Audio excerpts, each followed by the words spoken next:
Há verdades que o Brasil inteiro sente, mas que ninguém ousa nomear em voz alta. Você acorda todo dia e sente que algo está errado. Você sabe que o crime existe, mas não sabe que ele veste terno. Você confia que a justiça protege você, mas e se a justiça foi comprada? Um país de 214 milhões de pessoas, onde bilhões de reais são lavados por empresas que você encontra no aplicativo do seu celular. As facções não são mais uma facção. São corporações. Comandos saem de dentro das prisões e chegam em jantares que custam mais do que você ganha em 10 anos. 168 dias de resort, 129 milhões em contrato. Tudo conectado ao mesmo banco que o próprio judiciário deveria investigar. Um mapa de captura que cobre 5.579 municípios. Mas existe um lugar no mundo onde alguém decidiu que isso ia acabar. Em 4 anos ele eliminou 97% dos homicídios. E quando você pergunta, por que o Brasil não faz o mesmo? A resposta não é que é difícil. A resposta é que quem teria que limpar já foi comprado. Empresas de caminhões, usinas, portos, postos de abastecimento, plataformas de bets, influenciadores pagos para lavar, fintechs que lavam o que deveria ser investigado. O crime não é um parasita, ele é o órgão que mantém esse sistema vivo. Hoje 2 homens vão tentar responder, e a pergunta que assombra não é se alguém pode salvar esse país, é se ainda sobrou alguém que não foi comprado. Essa é a pergunta que o Brasil inteiro tem medo de fazer.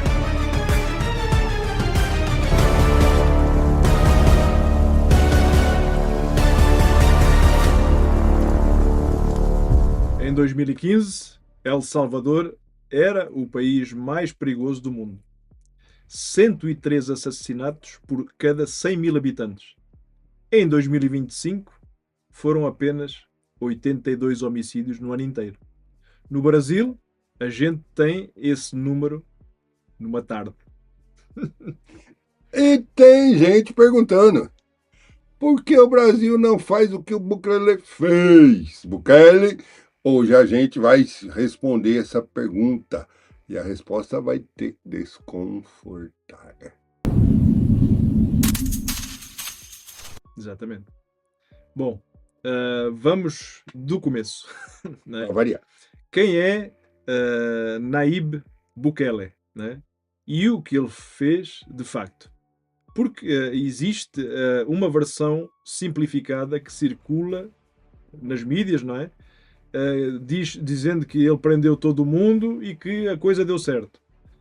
E existe a versão real que é muito mais complexa e muito mais radical, não é? Já começa pela eleição. Bukele venceu em 2019, mas a virada do fato veio em 2021, quando o partido dele ganhou 70% das cadeiras do Congresso. E aí que está a jogada. 70%. 70%. Exatamente. Isso significa que ele podia fazer qualquer coisa dentro do quadro legal, sem depender da oposição. Aí que é a jogada. Aí foi uma jogada de mestre, né? E o que ele fez, né? O que ele fez na primeira sessão do novo Congresso. O que é que vocês acham? Né? No primeiro dia, né? No primeiro dia, nesse mesmo dia, mais ou menos às 4 da tarde, ele destituiu o PGR, Procurador-Geral da República, e os magistrados da Corte Constitucional, tal Suprema Corte do El Salvador. Não é? Que maravilha. Às 7 da noite, os juízes já tinham sido removidos fisicamente do Supremo Tribunal. Né? Em 3 horas, velho. Em 3 horas ele limpou a Suprema Corte. Foi uma limpeza de fundo. Ele entrou com a máquina de jato pressão lá e limpou todo mundo. E a justificativa dele era direta, sem rodeios. Né? A Suprema Corte e a Assembleia Legislativa anterior eram tão perigosas quanto as pandilhas, como eles diziam, as gangues, as facções. Não é? Elas garantiam, esses organismos garantiam a impunidade dessas facções, não é? O que era muito mais grave, não é? E depois, aí entra o estado de exceção, que aí, março de 2022, uma onda de violência mata 87 pessoas em 3 dias. Foi uma sangria desatada. Bukele declara emergência. suspende direitos constitucionais. E aí, prisão sem ordem judicial, sem advogado imediato e começa o encarceramento em massa. A tal Olha da- a virada, olha A a tal da virada. limpeza. Né? Ou seja, quando ele determinou o estado de exceção, esse mesmo estado de exceção foi renovado 41 vezes consecutivas até agosto de 2025. Imaginem, foi sendo renovada a limpeza. Né? Não era uma medida emergencial.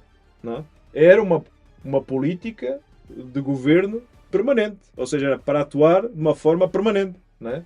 Tá, e o símbolo disso tudo era o Secote, É o Secota. Centro de Confinamento do Terrorismo. É aquela mega prisão. Mega prisão inaugurada em 2023, capacidade para 40 mil detentos, maior da América Latina. 8 pavilhões, 256 celas, beliches metálicos, cerca eletrificada, Bem seguro. preso de cabeça raspada, uniforme branco, Todos branquinhos. sem comunicação com o exterior. Exatamente. E todos vigiados. Né? Todos vigiados dos lados, em cima, por baixo. Tudo monitorado. E os números que eles apresentaram foi algo de absurdo. Né? Em 2015, né, como a gente falou, tinha 103 homicídios por cada 100 mil. Em 2024, 114 homicídios no ano inteiro. No país todo. Em 2025, 82 homicídios. Ou seja, caiu 97% a taxa de mortalidade. O que é impressionante, não é? O Brasil registra mais do que isso, é um único final de semana. Em algumas cidades, isso é o contraste que precisa ficar na cabeça de quem está ouvindo. Exatamente. Ou seja, o que a gente está enfrentando, né? Numa tarde ou no final de semana, é o que o Bukele enfrentava. Né? E o Bukele tem uma frase, né? Tem uma frase que resume toda a filosofia dele. Uma frase que deveria ser completamente repetida à exaustão em todo o debate de segurança pública no Brasil. Mas ninguém faz isso, né? Se o Estado, olhem só, se o Estado não vence a criminalidade, é porque o Estado se tornou cúmplice dessa criminalidade. As partes dele são cúmplices. Os governantes são sócios dos delinquentes, das facções, e não querem destruir os próprios negócios. Esse é o grande problema do Brasil. Há muita gente que está misturada, não é? Isso nessa frase que começa a conversa sobre o Brasil, porque se você pegar esse critério e aplicar ao Brasil, o que você vai encontrar? Você vai encontrar um problema que é muito maior do que as gangues de El Salvador, não é? É um problema que é enorme, não é? Até pelo tamanho, não é? Pelo tamanho, Então vamos ao plano passo a passo. claro. E vamos dizer por que cada passo funcionou em El Salvador. Por que encontraria um muro no Brasil? É porque temos que destrinchar bem o que é que estamos a falar, não é? Ou seja, o passo número 1, o que é que seria? Seria a super maioria legislativa. Bukele, quando fez essa limpeza, essa limpeza a fundo, né, ele precisou ganhar 70% do Congresso para ter a tal governabilidade real. No Brasil, qualquer partido de oposição que tente isso, né, enfrenta um centrão, que é o problema do Brasil, né, que literalmente negocia apoio por ministério. Apoio, hein? Por emenda parlamentar, né? Por cargo. Né? A coalizão para governar já nasce contaminada logo à nascença. É ou não é? El Salvador tem 84 deputados. O Brasil tem 513. Vai lá, é um absurdo. E 81 senador. Vai lá. Então a escala da cooptação é incomparavelmente maior. Não dá para falar. É. Tá? O passo 2, eu vou limpar o judiciário. Bukele destruiu a Suprema Corte em 3 horas. Ele destituiu todo mundo. No Brasil, qualquer tentativa de mexer no STF desencadeia uma crise institucional imediata. O judiciário tem mandato vitalício, prerrogativas constitucionais, corpo de advogado e mídia que defende sua autonomia. Sim, é uma questão completamente diferente, é dispar, né? E a questão é que investigações recentes, né? Investigações que foram realizadas e que há fontes, né? Apontam que o sistema financeiro ligado ao crime organizado financiou diretamente relações com membros do judiciário, não é? Está bem explícito, não é? Contratos milionários, não é? Com escritórios de esposas, viagens em jatinhos particulares, de banqueiros investigados, não é? Vou até abrir o som. Estadias em resort de luxo às custas de fundos ligados a um banco liquidado pelo Banco Central. De novo. Festinhas, né? Festinhas de whisky, charuto, com muita gente importante. E aqui a gente precisa ser preciso. O que está documentado? O escritório da esposa, né? Do ministro, né? Que não precisa falar de quem. É. Tinha um contrato de 129 milhões. E agora parece que tinha mais um de 50. Anos, né? Que agora apareceu um outro lá, né? Tal, né? E com o tal Borcar do Banco Master, né? O mesmo banco, né? É. O contrato existiu. O escritório admitiu. Faltou o segundo só. Então, a Procuradoria arquivou. Como sempre, né? Mas a dúvida sobre moralidade da relação não foi respondida pela sociedade. Porque o PGR é apenas e só o advogado do STF. Né? Continua a ser. Quando nós temos um ministro que passou 168 dias no resort de luxo, né? Cuja gestão tinha ligação com fundos associados ao dono do Banco Master, né? Banco que ele era o relator no caso no STF, no próprio STF, viajou, inclusive, em jatinho de empresário amigo, um dia depois de ser sorteado como relator do caso. Ou seja, mais conflito de interesses é impossível, pá. É impossível.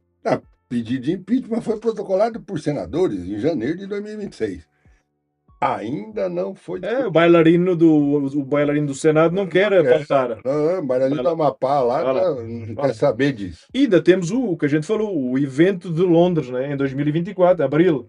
Daniel Vorkar, dono do Master, né, naquela altura, financiou uma degustação do whisky Macallan, com charutos e outras iguarias loiras, né, num clube privado de Londres que custou 640 mil dólares. Ou seja, 3 milhões, não é? 3 milhões. Quase nada. Presentes quem? Alexandre Moraes, Dias Toffoli, Paulo Gonet, o diretor da Polícia Federal, André Rodrigues, pá, imaginem só. E o Presidente da Câmara, Hugo Mota. Imaginem só a pandilha. Não é? Num único jantar, o STF, a PGR, a Polícia Federal e o Presidente da Câmara. Todos no mesmo evento. No mesmo balaio. Imaginem o conflito de interesses, pá. E bancado por quem? Pelo dono de um banco que depois foi investigado, liquidado e gerou uma das maiores crises institucionais recentes no Brasil. Agora imagine o que é o André Rodrigues investigar o Alexandre Moraes e o Toffoli. Imagine o que é o André Rodrigues investigar e o Paulo Gonet investigar, não é? E aí tu entendes que porque o passo 2 do Bukele foi limpar o judiciário. É o mais difícil de todos no Brasil. Não é que o judiciário seja corrupto, em bloco, não é? É que existe uma rede de captura de interesses financeiros que torna qualquer processo de limpeza extremamente complicado. E é isso que a gente vem sempre alertando. Porque há muito conflito de interesse e há muitas decisões que têm o tal panelinha. Se a gente continuar dentro da nossa visão, controlar as prisões em El Salvador era um centro de comando das gangues. Bukele entrou e isolou os líderes e quebrou a cadeia de comando. No Brasil, o PCC surgiu dentro das prisões. Exato. E ainda governa de dentro das prisões. Por quê? Porque têm todas as benesses, não é? Podem comunicar, podem falar com o advogado quando eles querem, podem mandar mensagens, não é? E o passo 4 é o estado de exceção. No Brasil, não é? Qualquer medida nesse sentido enfrentaria o STF de imediato. Mas era imediato. Não é? Um instrumento jurídico que o Bukele usou é bloqueável institucionalmente no Brasil muito mais rápido. Porquê? Porque o sistema ele se blinda automaticamente. Não é? Ele não quer perder o filão. Não é? E aí a gente chega no coração do problema. O que diferencia o crime organizado no Brasil de tudo que o Bukele enfrentou em El Salvador? Eu quero que o ouvinte entenda isso de forma bem concreta. Exatamente.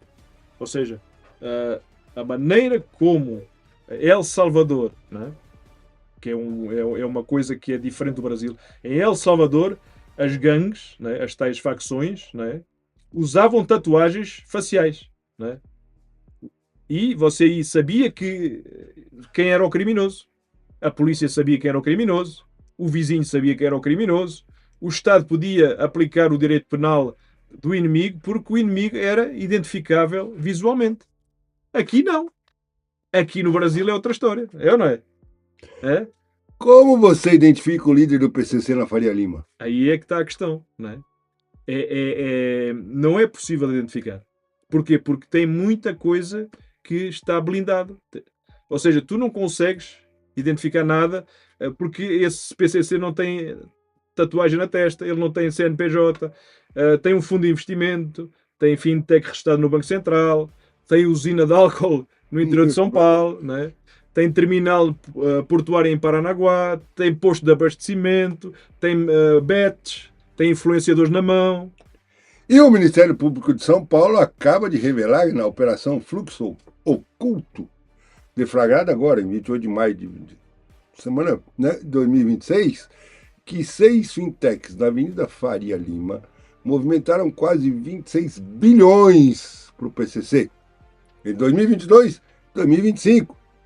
26 bilhões. Não só num esquema, em um. Em um só. E o mecanismo que eles encontraram é um mecanismo que é muito engenhoso, não é?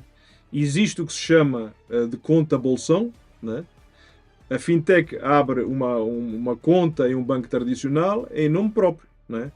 Quando o dinheiro entra, o banco vê só a fintech, que é a única que está declarada. Não vê o que é que está dentro do bolsão, os clientes individuais, não é? O dinheiro do PCC se mistura com o dinheiro de pessoas totalmente comuns, não é? Dentro dessa conta única que investiram nesse tal fundo, não é? Então é indetetável, não é? É literalmente um banco invisível. Vá lá. É uma única fintech do esquema, movimentou 6 bilhões sozinha. É. E a Receita Federal encontrou 365 milhões em criptoativos suspeitos. Isso é um crime organizado no século XX. Ou seja, eles estão a utilizar todo o tipo de artifícios, todo o tipo de artimanhas para se blindarem, não é? E o que é que tem por trás disso? Além das fintechs, o PCC controla mais de 40 fundos de investimento. Dizem eles, não é? Um terminal portuário, dizem eles. Em Paranaguá, dizem eles. 1.600 caminhões de logística, também dizem eles. 4 usinas produtoras de álcool, centenas de imóveis de luxo em todo o mundo, fazendas, postos de abastecimento. Estranho, não é? Agora voltamos lá na frase do Bukele. Se não acabam com o crime organizado, é porque são cúmplices.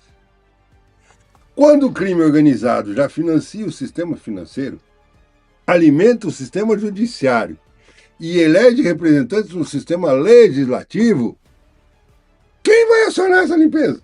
Essa é a questão Essa é a pergunta do milhão. Não é? Essa é a pergunta do milhão. Porque o Brasil é totalmente diferente. Não é? Quem vai acionar é quem não foi comprado, mas não vai ter poder. Não é? E esse é exatamente o problema. A pergunta quem não foi comprado? Essa seria a pergunta. Quem não foi comprado no Brasil em 2026? É uma pergunta que é assustadora, mas é bastante difícil de responder. Quem não foi comprado? Quem vai atuar? Mas aí acontece algo que vai mudar o cenário. No dia 28 de maio de 26, o governo Trump classificou o PCC e o Comando Vermelho como organizações terroristas internacionais. Exatamente. Mesma categoria da Al-Qaeda. Exatamente. Ou seja, entraram na mesma bitola. Né? Entraram na mesma bitola. Estão ao lado de grupos terroristas mundiais. Né? E o governo brasileiro era contra essa classificação. O presidente Lula foi à ONU em setembro de 25 criticar a medida antes dela ser anunciada. Né? O argumento naquela altura do Lula, né, era que poderia abrir um espaço para ações militares americanas em território brasileiro. Mas se esse era o medo, então já que o Brasil não consegue atuar, por que é que não vamos deixar os outros também ajudar? Não é? É aqui que surge uma pergunta que o ouvinte precisa fazer. Por que um governo que se diz querer combater o crime organizado é contra a classificação dessas facções como terroristas? Exatamente. Ou seja, a resposta oficial do governo vai ser sempre, e do judiciário, vão dizer sempre que é soberania, uma questão de soberania. É sempre a resposta que está na ponta da língua. Que investigadores de carreira apontam, a própria PF apontou, e que quando você classifica o PCC como terrorista nos Estados Unidos, qualquer pessoa no mundo que tenha relação financeira com o ecossistema do PCC ou do Comando Vermelho pode ser processada criminalmente nos Estados Unidos, não só no Brasil, nos Estados Unidos. Os bens bloqueados, o tal follow the money, né? Bloquear a massa. Né?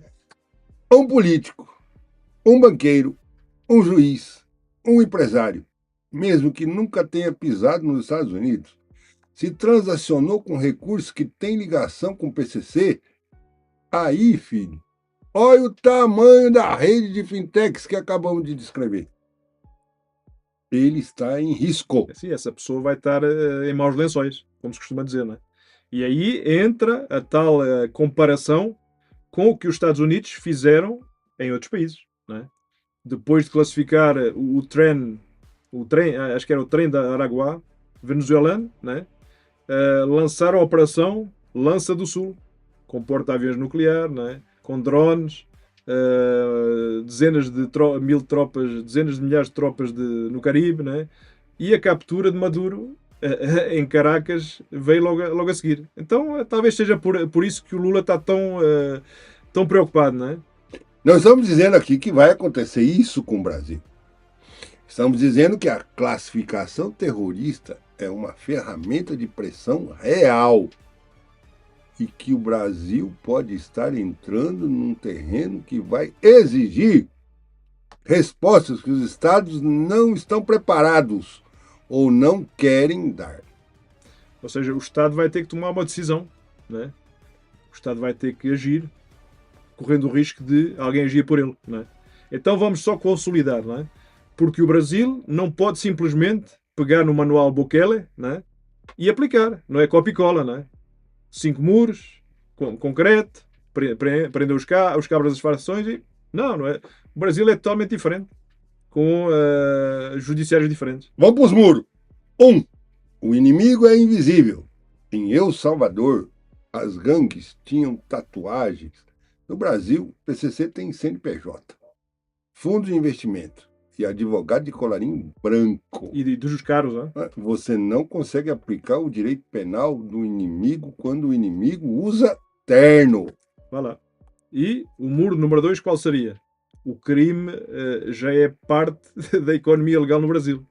Ou seja, foi isso que eles protestaram, né? Porque eles estão dando trabalho a outros. Né? Os 26 bilhões lavados pelas fintechs não era o dinheiro escondido num cofre da favela, por exemplo. Estavam circulando no sistema financeiro oficial, na Faria Lima, misturados com dinheiro do bolsão de empresas e pessoas comuns, né? como a gente falou há pouco. E quando tu atacas a economia do crime, tu estás atacando partes da economia real. Então, por isso é que os caras de Brasília estão tão preocupados. Não é? E aí a gente cria o muro 3. O Estado está capturando em múltiplos níveis. O Bukele disse que o Estado cúmplice é o obstáculo. No Brasil, a captura não é de um ministério ou um departamento.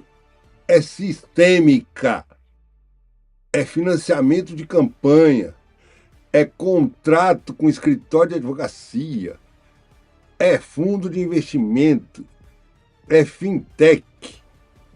É todo mundo enrolado na mesma panela. Também. É o resort de luxo também, não é? É. Vai lá. E chegamos no muro 4. Qual é que é o muro 4? A tal escala, a proporcionalidade, não é? El Salvador tem 6 milhões de habitantes. 84 deputados. O Brasil tem mais de 220 milhões, talvez. 26 estados, quase 6 mil municípios, 513 deputados e 81 senadores, que é um absurdo. É um absurdo. A estrutura para corromper é exponencialmente maior. Ou seja, é um absurdo a estrutura política no Brasil. Vamos construir o muro 5. A vontade política não existe, porque quem teria que tê-la está dentro do sistema. Bukele era um outsider real, sem vínculos com os partidos tradicionais, que negociavam com as gangues.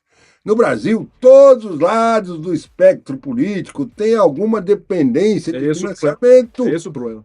que passa por setores contaminados. Exatamente. Enquanto a gente não cortar o mal pela raiz, as coisas continuam contaminadas. Porquê? Porque há muita gente no fluxo, né, que está contaminado. Né? E aí voltamos à frase do Bukele. Se não acabam com o crime organizado, voltamos a dizer, é porque são cúmplices. E se isso fosse aplicado, ou se for aplicado ao Brasil, essa frase não é um insulto moral. Não estamos a insultar o povo. Ela é uma descrição estrutural do problema sistémico que temos em Brasília. O crime organizado brasileiro não é um corpo estranho que invadiu o Estado. Essa é que é a verdade, é um vírus. Ele cresceu junto com o Estado. Ele financia o Estado. Ele é financiado pelo Estado. Eles coevoluíram. É uma simbiose. Um depende do outro. Mas não queremos terminar este bloco, este episódio, só no diagnóstico do impossível. Porquê? Porque o impossível já foi feito antes. Não é? Mas O impossível já foi feito antes, já foi tentado antes. tá bom, então fala alguma coisa aí, porque depois dessa não fala mais nada. Mas bagunçou tudo. Se a gente olhar, por exemplo, para a Itália, né, dos anos 90, as tais operações da máfia siciliana, da Camorra, né, mais tarde a 'Ndrangheta, né, Calábria, o Estado italiano estava mais capturado do que o Brasil está hoje. E aí chegou a tal operação fantástica de 1992, a mãos limpas, né? Uma investigação que varreu a classe política italiana. Mais de 1000 políticos indiciados, né? A Democracia Cristã, o partido, né? Daquela altura, que governava a Itália há mais de 50 anos, ou seja, sistémico, né? Foi dissolvido. Esse partido foi dissolvido e É o que tornou a manipulite, né? Possível, né? Mas o juiz, um promotor, uma janela histórica em que a pressão externa e interna colidiu com a disposição de um grupo de pessoas dentro do sistema de fazer o que era correto. Só que tem um detalhe. Isso aconteceu no Brasil na Lava Jato e nós levamos pau. Sim, no Brasil, por exemplo, a Lava Jato tentou fazer dessa forma. E o que é que aconteceu? Daí que tá. Chegou no STF. Falei, a Lava Jato foi desmantelada, né? Por mais erros que tivessem, né? Por mais erros que tivessem. Não, mas o próprio STF invalidou provas, soltou réu, anulou condenação. Queimaram discos rígidos. O juiz responsável perdeu o cargo e os direitos políticos foram suspensos por conduta irregular. Então, o país observou o choque, neutralizou o instrumento e seguiu em frente. Como se costuma dizer na minha terra, quem não deve não teme. Não é? Se tem a temer é porque deve alguma coisa. Não é? E isso diz muito. Não é? A diferença, mais uma diferença entre um país, que é a Itália, e o Brasil, não foi a coragem dos investigadores. A gente teve essa coragem. Foi a parte institucional. Não é? Na Itália o sistema conseguiu abrir uma brecha, fazer a tal limpeza. No Brasil o que é que a gente faz? A gente se fecha antes que a brecha virasse uma abertura. Ou seja, não há como fazer uma limpeza neste momento. Enquanto não tivermos as condições, é impossível. Então, o que precisaria acontecer para algo parecido com Bukele ser viável no Brasil? Primeiro, uma figura política que seja genuinamente outsider. Sim, fora da linha. Fora do espectro. Segundo, uma crise tão visível e imediata que mobilize a sociedade como uma unidade. E o terceiro, um judiciário mínimo capaz de não bloquear a limpeza que está acontecendo. Aí, sim, porque lá está, o judiciário, a Suprema Corte, é uma corte institucional. É uma corte que não tem nada a ver com o balcão de negócios. E o quarto elemento que o Bukele teve, e a Itália também teve, foi tempo. O Bukele precisou de 4 anos. O Brasil precisaria de pelo menos uma geração de reformas consistentes, incisivas, e cada eleição é uma ameaça contínua a esse processo. Como eu disse, há que ser incisivo, preciso. Enquanto isso, o calo aperta de formas diferentes. Em cada bairro de cada cidade, o cara que não consegue sair de casa porque a facção controlou a rua, a mãe que não manda o filho para a escola porque a guerra entre o PCC e o Comando Vermelho no caminho dele, o pescador que perdeu a praia porque uma milícia tomou. Cada um sente o calo, mas cada um sente o seu calo. Exatamente. E sem uma pauta comum, sem liderança, que una a dor, ela não vai virar movimento nunca, não adianta. Por quê? Porque cada um fica individualizado. Então vamos resumir o que nós tentamos dizer hoje. Não é? El Salvador era o país mais perigoso do mundo. Não é? Em cerca de 4 anos, não é? O presidente Bukele eliminou 97% dos homicídios. Não é? O método foi o qual? Limpar o judiciário, a Suprema Corte, limpar o legislativo. Jogou todas as facções no secote e quebrou completamente o fluxo do dinheiro. Né? Quebrou completamente o crime. Né? Cara, e ele tem razão quando diz que o Estado não vence o crime, porque ele é cúmplice. Exatamente. Se o Estado é cúmplice, a questão no Brasil não é se ele tem razão, é que a cumplicidade aqui atingiu uma profundidade que nem a cirurgia muito mais complexa pode resolver. Não é uma simples amputação, como ele fez em El Salvador. Exato. Se a gente olhar para esses tais 26 bilhões que foram ditos que foram lavados pelas fintechs da Faria Lima para o PCC, quando nós falámos de ministros do STF presentes em jantares de 3 milhões com degustação do whisky, não é? PCC, Comandos Vermelhos, na lista terrorista dos Estados Unidos ao lado de Al-Qaeda e ISIS e companhia. Então o governo brasileiro só tinha um sentido, mas não, ficou contra, ficou triste. Mas o Brasil não está perdido. Mas quem achar que a saída é simples ou rápida, está subestimando o tamanho do problema. O modelo do Bukele funciona quando o crime é um corpo estranho. É aquele vírus. Sim, que ela aparece de repente. No Brasil, o crime é parte do tecido. Ele está estranhado. É difícil você conseguir identificar ele lá dentro. Mudar isso vai exigir mais do que um presidente corajoso. Vai exigir uma sociedade que entenda o que é que está em jogo, não é? E que decida se ou quando o teu calo aí, se já apertou no sapato. Se já apertou demais o teu calo no teu sapato. Não é? E se a gente conseguiu fazer você pensar nesse episódio, compartilha. Não para você parecer informado, mas porque esse assunto precisa sair das bolhas e entrar nas mesas de jantares, discussões, em boteco. E comentem também. Comentem porque é importante. Se vocês acham que existe um caminho mais rápido para o Brasil, que não passe por essa tal ruptura institucional. Ou o sistema já está completamente infectado demais para que a gente consiga chegar nessa solução? Seria essa a pergunta, né, que a gente gostaria de obter uma resposta. A gente quer saber. E o que nós podemos dizer é que nós, o cidadão comum, nós temos que ir à justiça comum, à primeira instância, à segunda instância, não é? E quem está lá em cima em Brasília tem algo que o defende, mas que não o devia defender sempre, que é o tal foro privilegiado. O foro de prerrogativa de função, como eles gostam de chamar. Porquê? Porque se acabássemos com um STF a julgar processos, garanto-vos que as coisas iam mudar. Porque o STF é o guardião da Constituição Federal. O STF não está lá para julgar processos. Quem faz as leis é o Legislativo. Quem executa as leis é o Executivo. O STF seria o guardião da Constituição Federal. Por que razão é que um cidadão normal tem que ir para a primeira instância e um ministro do STF não pode ir para a primeira instância?